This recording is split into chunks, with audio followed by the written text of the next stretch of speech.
பூஜை அறையில சில்லற காச போட்டு ஒரு கிண்ணத்துல வச்சிருக்கீங்களா? இந்த 3 தவறுகள தயவு செஞ்சு செஞ்சுறாதீங்க. உங்களுக்கு வறுமை தான் வந்து சேரும். என்னென்ன அப்படின்னு ஃபர்ஸ்ட்டு பார்த்துருவோம். எப்பவுமே சில்லற காச ஒரு சில்வர் தட்டத்துல வைக்கிறத தயவு செஞ்சு அவாய்ட் பண்ணுங்க. ஏன்னா ஒரு அகல் விளக்கு மாரி இருக்கும் இல்லையா? அது மாரி ஒரு பெரிய மண் சட்டியில வைங்க. அல்லது ஒரு வெள்ளி தட்டுல வைங்க. ஒரு கண்ணாடி பவுல்ல வைங்க. ஆனா சில்வர் தட்டத்துல அப்படின்னு சொல்லி சில்லற காச வைக்கவே கூடாது எக்காரணத்த கொண்டும். அடுத்து இன்னொரு விஷயம், அந்த சில்லற காசு வந்து முன்னாடி வந்து ஒரு சின்ன கண்ணாடி வைக்க பாருங்க. அந்த சில்லற காசு அந்த கண்ணாடியில எதிரொலிக்கிற மாரி நீங்க வைங்க. அது உங்களுக்கு பணவரவ அதிகப்படுத்தி குடுக்கும். எக்காரணத்த கொண்டு வீட்டுக்கு வந்து ஒருத்தவங்க வந்து ஏதோ ஒரு அமௌண்ட் கேட்குறாங்க. ரூ. 1 ரூ. 2 பத்தல. எங்க தேடியும் கிடைக்கல. அவங்க வேற வெளியில நிக்கிறாங்க அப்படின்னு சொல்லி ஏதாவது ஒரு காரணத்துக்காக, அங்க சாமி படத்துக்கிட்ட முன்னாடி வச்சிருக்கக்கூடிய சில்லற காச எடுத்து அவங்களுக்கு தயவு செஞ்சு குடுக்காதீங்க. அது உங்களுக்கு செல்வம் வெளியில போறதுக்கான வாய்ப்பு அதிகமா இருக்கு. நீங்க சில்லற காசு அந்த பவுல்ல வச்சிருக்கீங்க அப்படின்னா, அந்த பவுல் வந்து கண்டிப்பா சில்லற காசு இருக்கும்போது லைட்டா குப்பையாகும்.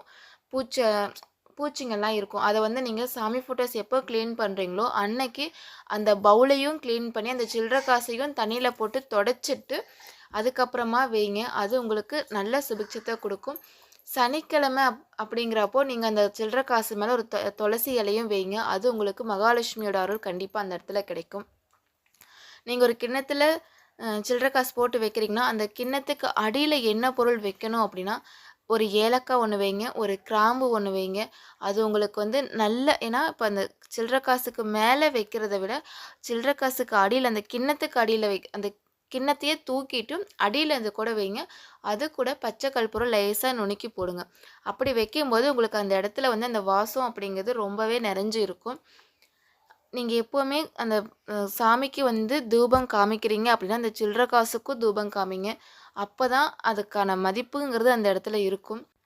அடுத்து வெளியிலிருந்து ஒருத்தங்க நமக்கு சில்லற காசோ, ஏதாவது ஒண்ணு நமக்கு இந்தாங்கப்பா உங்களுக்கு நாங்க குடுக்க வேண்டிய பணம் இருக்குன்னு சொல்லி ஒரு சில்லற காசா ரூ. 5 ரூ. 10 அந்த மாரி குடுத்தாங்கன்னா, அந்த காச கொண்டு வந்து அந்த பூஜையுடைய கிணத்துல வைக்காதீங்க.